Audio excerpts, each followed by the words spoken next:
Hola, ¿qué tal? ¿Cómo les va? Bienvenidos al programa. Hoy comenzamos la tarde con clase abierta analizando los años posteriores a la apertura democrática luego de la última dictadura militar.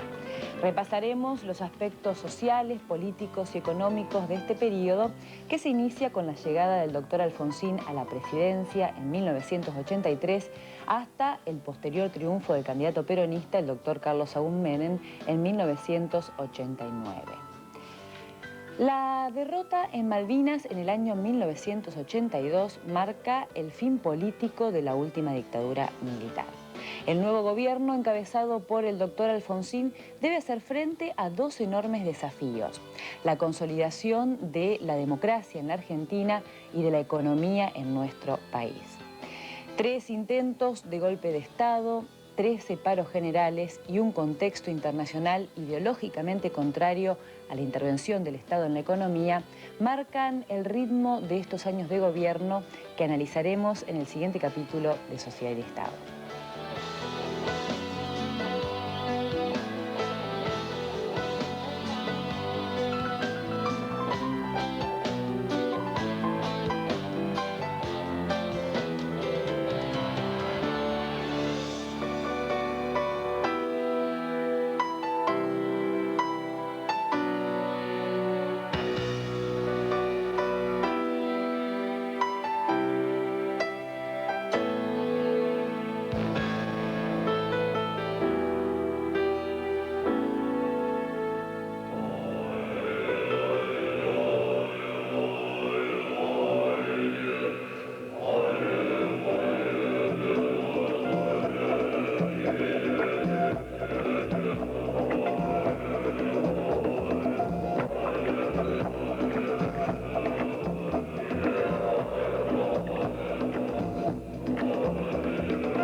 La derrota en Malvinas en junio de 1982 marca políticamente el fin de la dictadura militar.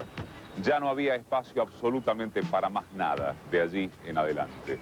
Se disuelve la Junta y comienza el proceso de apertura política encabezado por el general Reinaldo Benito Viñone, a quien colocan como presidente. Reconoce la situación e impulsa la apertura con algunos marcos muy especiales, tales como, por ejemplo, dictar una ley de autoamnistía. Pero el proceso había comenzado. Las características autoritarias del proceso de reorganización nacional no desaparecieron.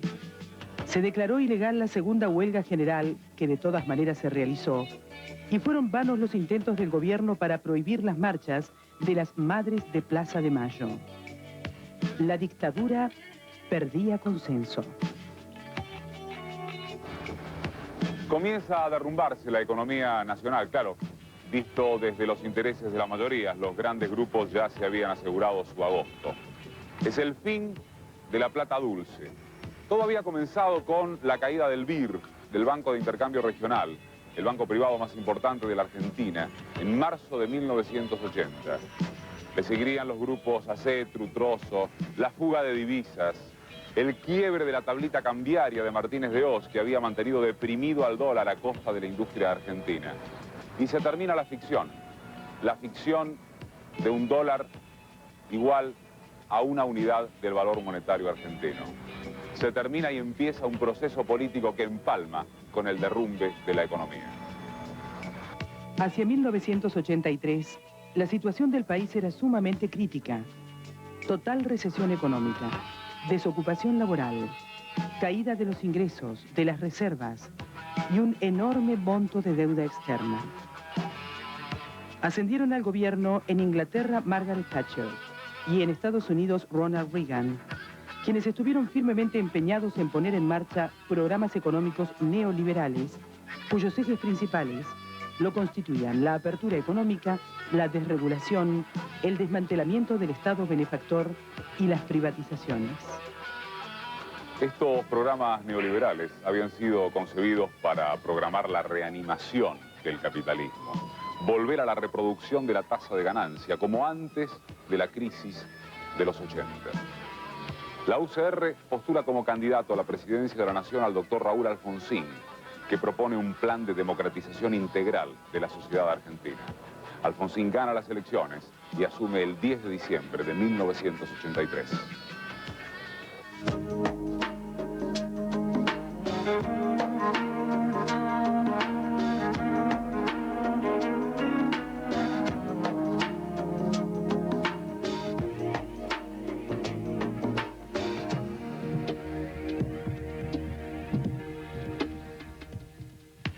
Una de las primeras medidas del gobierno de Alfonsín es crear, bajo la presidencia de Ernesto Sábato, la Comisión Nacional sobre Desaparición de Personas. Este ámbito tenía una responsabilidad que implicaba un descenso a los infiernos. Revisar, indagar, investigar lo ocurrido con los atropellos a los derechos humanos durante toda la dictadura militar. Era una tarea casi ímproba.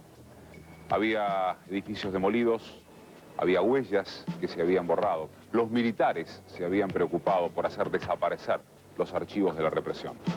La CONAREP, sin embargo, sigue adelante su trabajo y 9 meses más tarde lo daría a conocer bajo un texto que se conoció con el título de Nunca Más y que fue uno de los grandes impactos para la sociedad argentina en la década de los 80.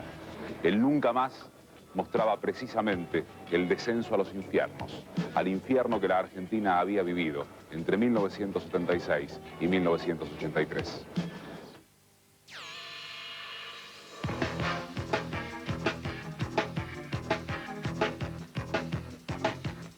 El gobierno impulsó la modificación al Código de Justicia Militar e inició juicio a los integrantes de las juntas militares.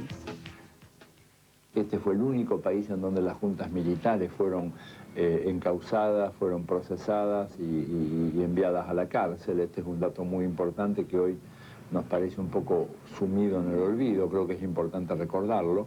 En Chile hay apenas 4 generales marginalmente vinculados a alguna de las tropelías en materia de derechos humanos que están enfrentando procesamientos y cárceles. En la Argentina fueron las 3 juntas, lo cual me parece que es un dato que de alguna manera habla de que, por lo menos en la tentativa redemocratizadora de la Argentina, hubo una conciencia de que había que hacer algo y se hizo. Probablemente puede haber muchas críticas, las hay, son valederas acerca de que no se hizo lo suficiente. La democracia no es una cosa, sino un proceso en el cual las sociedades se fijan un ideal, como se dice, colocando el listón muy alto, ¿no? Un ideal bien utópico, digamos, porque la igualdad política es un ideal fuertemente utópico. Creemos en ese valor, pero obviamente la realidad es diferente, ¿no es cierto? Sin duda, la guerra, la actitud irresponsable y diría mesiánica del último tramo de la dictadura en términos de la recuperación de Malvinas también fue el determinante de la apertura democrática en la Argentina. El gobierno democráticamente electo asume en medio de una situación económica terrorífica. Primero habrá que decir que Domingo Cavallo, titular del Banco Central durante el último tramo de la dictadura militar, había estatizado la deuda externa argentina, es decir, había repartido en el bolsillo de todos los ciudadanos las consecuencias de los créditos y de las aventuras del sector privado. Pero no solo eso, había emisión monetaria para cubrir el creciente déficit fiscal. Y además, las oscilaciones de precios eran aprovechadas por los empresarios para aumentar su tasa de ganancia y protegerse, entre comillas, de la incertidumbre. Naturalmente, esto a su vez despertaba presión salarial, lo cual terminó desatando una espiral inflacionaria poco menos que incontenible. La década del 80 es una década en la cual no hubo disponibilidad de financiamiento, con tasas de interés exorbitantes, resultado, entre otras cosas, de la crisis de la balanza de pagos de México, la crisis de la deuda del año 82, y ese contexto, agregado a la situación política de la Argentina, de la voluntad y la decisión de la democracia argentina de juzgar a los comandantes, creó una situación de incertidumbre política, que llevó en la Argentina al intento de 3 golpes de Estado. En consecuencia, cuando la incertidumbre política es grande, eso tiene sin duda consecuencias sobre la situación económica. Lo cierto es que del 83 en adelante nosotros tenemos una idea de la democracia muy distinta de la del 73.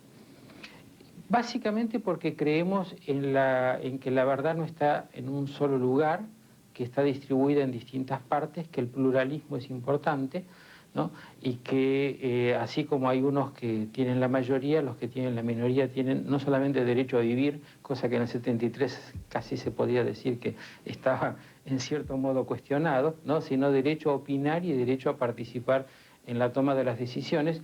En ese sentido, está muy claro que el primer tramo de la transición democrática, conducida por el doctor Alfonsín, tuvo mucho que ver con reparar, identificar y analizar qué había pasado durante la dictadura. Y el reclamo de conocimiento de verdad y de esclarecimiento de los hechos del terrorismo de Estado signó decididamente esos primeros tiempos de la transición democrática. La política económica del proceso, basada en la apertura de los mercados, ocasionó la ruina de la industria nacional y de las fuentes de trabajo. Para paliar el progresivo deterioro social y la creciente exclusión constituida por una masa cada vez más pauperizada, el gobierno del doctor Alfonsín puso en marcha el PAN, Plan Alimentario Nacional, que consistía en la distribución de cajas con raciones alimentarias para sanear los inconvenientes de 1 millón de personas desempleadas y sin recursos. No se trataba de una dádiva, sino de una medida que el Estado tomaba hacia los pobres, hacia una sociedad transformada por el fin de la era del empleo y de la era industrial. El gobierno alfonsinista soporta 2 focos de presión, de desestabilización, si se quiere, principales. Por un lado, las Fuerzas Armadas, naturalmente. Por el otro, el movimiento sindical en su conjunto. Se envía al Congreso un proyecto de ley de reordenamiento gremial que permitía la elección directa de los dirigentes sindicales. El proyecto es rechazado en el Senado y la CGT, que estaba dividida en 2 sectores, la CGT Azopardo y la CGT República Argentina, se unifica. Es la CGT unificada. Empieza el combate contra el gobierno de Alfonsín, motorizado por aquella ley de verano de 1984. Antes de cumplir 1 año de gobierno, la CGT unificada lanzará el primero de una serie inédita de paros contra el gobierno de Alfonsín. Serían 13 en total. Golpeado por la derrota electoral, el peronismo se divide entre los llamados ortodoxos y los llamados renovadores. ¿Cuál es el decurso de esto? En diciembre de 1984 el peronismo realiza un congreso partidario. De ese congreso sale elegido un consejo directivo integrado por Isabel Martínez de Perón, ausente del país, José María Bernet, Lorenzo Miguel y Herminio Iglesias. A este cuerpo le contesta otro cuerpo de dentro del peronismo que conforma el llamado Frente Renovador Peronista. Entre otros, lo integra Carlos Saúl Menem y también Carlos Grosso, Jorge Triaca y Antonio Cafiero. Me parece importante primero diferenciar y caracterizar la transición democrática de la Argentina, que no tuvo punto de contacto con la de los otros países de la región. Fue diferente a Brasil, a Paraguay, a Chile y a Uruguay. En estos 2 últimos países lo que hubieron fueron acuerdos entre los partidos a través de los cuales se produjo una transición concertada, que llevó a que en Uruguay no hubiera habido revisión del pasado y que todavía Pinochet siga siendo hoy senador vitalicio. En el caso de Paraguay y del Brasil, tuvimos ahí que los propios autores o líderes de la transición habían sido hasta meses antes principalísimos dirigentes de las dictaduras. Eso hizo que la transición de la Argentina fuera caracterizada como de ruptura, esto es, como un momento en el cual no hubo ni acuerdos para la salida, ni acuerdos políticos inmediatamente después de elegido el gobierno. Las demandas sindicales, los nuevos posicionamientos políticos en el marco de la democracia, estaban atravesados por la urgente necesidad de evitar un enfrentamiento armado con Chile por los límites en el canal de Beagle. En el marco participativo, el gobierno decide realizar una consulta popular no vinculante con referencia a un posible acuerdo. Se obtuvo, a favor de la firma del acuerdo, el 81% de los votos. Es que veo que por primera vez la democracia, en un sentido no solamente de votar, la democracia para nosotros está claramente asociada con instituciones republicanas. Esta es la primera vez que uno la ve en la historia argentina así asociada. La lucha de las madres, la lucha de las abuelas de Plaza de Mayo, la lucha de los organismos de defensa de los derechos humanos en general, había logrado su objetivo, junto con la toma de conciencia de la sociedad en general respecto de los atropellos, del genocidio llevado a cabo por la Junta Militar. En un proceso inédito en el mundo, sin antecedentes, vale repetirlo, las Fuerzas Armadas son juzgadas en un tribunal civil. Y ese proceso, por parte de la justicia, es extendido a la totalidad de los miembros de las Fuerzas Armadas, no solo a los integrantes de la Junta Militar. Es en este marco que durante varios meses centenares de oficiales y suboficiales son citados para dar explicaciones de todos los atropellos cometidos. Naturalmente esto genera un clima de profundo malestar en los militares, que no estaban dispuestos ni a pasar por tribunales, ni a dar explicaciones sobre el genocidio que habían perpetrado.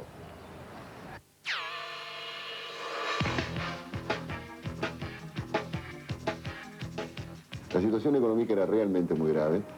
Recordemos que la Argentina venía del único proceso de socialización de su historia, que fue en el año 81, cuando se produjo la estatización de la deuda externa. La deuda que estaba en cabeza del sector privado, de empresas privadas que se habían endeudado, transfirieron esa responsabilidad al Estado.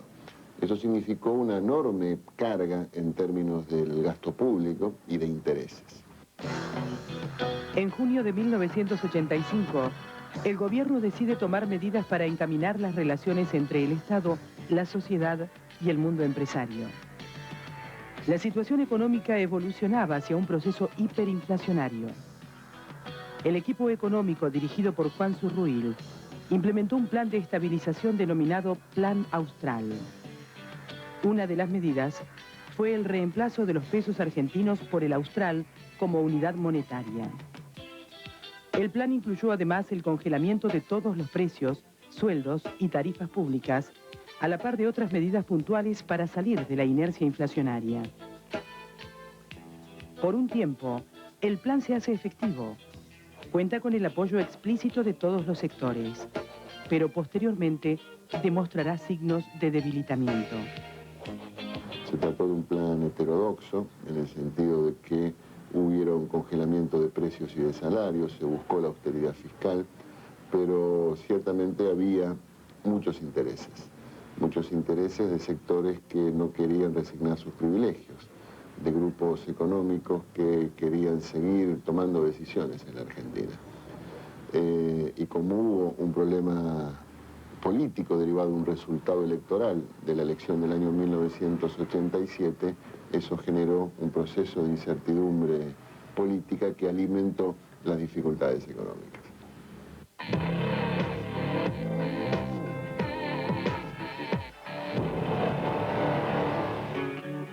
La consolidación democrática debe atravesar una dura crisis y una dura prueba, por lo tanto, en lo que se conoció como la crisis de Semana Santa en 1987. Liderados por el teniente coronel Aldo Rico, los Carapintada, un sector del ejército, se alza contra el poder constitucional. Reclama la reivindicación, no solo de lo actuado durante la guerra llamada contra la subversión y la de Malvinas, sino también una solución política a los juicios entablados por la violación de los derechos humanos. Esta plaza es testigo de una movilización conmovedora del pueblo en respaldo de las instituciones democráticas. Pero el gobierno, meses más tarde, envía al Congreso el proyecto de ley de obediencia debida que reducía los grados de responsabilidad de la represión a solo quienes habían dado las órdenes, quitando la responsabilidad a quienes las habían ejecutado. La aceleración del proceso inflacionario obligó al gobierno a tomar nuevas medidas económicas. El Plan Primavera, que inicialmente había logrado reducir la tasa de inflación, generó luego una distorsión cambiaria. El gobierno de Alfonsín se da en un marco de adversidad ideológica respecto de la intervención del Estado en la economía. En realidad es la satanización del Estado, es la llegada, la irrupción, la fortaleza del Reagan-Thatcherismo, de todo lo que se relaciona con el auge de los modelos neoliberales en el mundo. Se demoniza, como decíamos, al Estado. Se propende ideológicamente a la retracción del Estado como garante de la inclusión social. Y es en este marco, con una presión contraria a la intervención del Estado en la economía, que se producen las gestiones de transición democrática en América Latina. Este proceso reclama una tarea de aprendizaje. Los argentinos veníamos de largos años de no tener democracia en el país. Este nuevo escenario que se produce a partir de octubre del 83 necesita de la madurez y la responsabilidad de todos sus protagonistas. Democracia no es solo tener elecciones libres, importa también otros criterios de comportamiento democrático que solo se logran en plenitud con el aprendizaje, con la responsabilidad y con la necesaria capacitación de los dirigentes.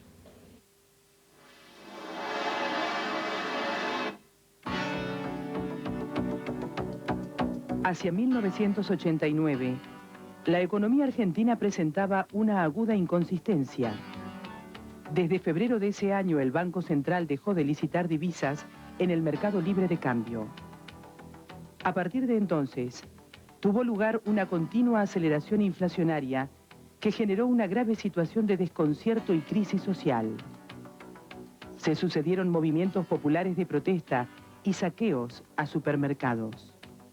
Aparece en escena un nuevo actor, mortífero, la hiperinflación. El modo en que el mercado condiciona a la democracia. Alfonsín había perdido el apoyo del empresariado, fundamentalmente del empresariado ligado al capital internacional. La hiperinflación es la nueva medicina destinada a oprimir a la población y obligarla a que acepte las nuevas condiciones del empuje liberal. Desregulación, privatizaciones y sobre todo, retracción, retiro del Estado como garante de la inclusión social. La corriente de la renovación había logrado colocar a Antonio Cafiero como precandidato del Partido Justicialista. Renovado en muchos aspectos, el nuevo justicialismo parecía suceder al alfonsinismo, pero la figura de Carlos Saúl Menem surgió con una capacidad más aglutinadora en torno de las viejas formas de relación peronista entre el pueblo y los dirigentes. Menem derrotó a Cafiero en las elecciones internas y se transformó en el candidato justicialista para las siguientes elecciones. Los argentinos políticamente hemos sido educados en la confrontación. En cambio, sin perder nuestras identidades y sin perjuicio de los necesarios disensos que tiene la democracia, yo creo que debemos avanzar hacia un proceso donde el consenso y eventualmente la coalición política tenga la importancia que reclaman las democracias maduras.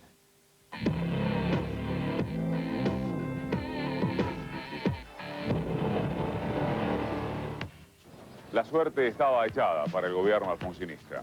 Había golpe de mercado, había hiperinflación, había una severa crisis energética traducida en numerosos y constantes cortes de luz.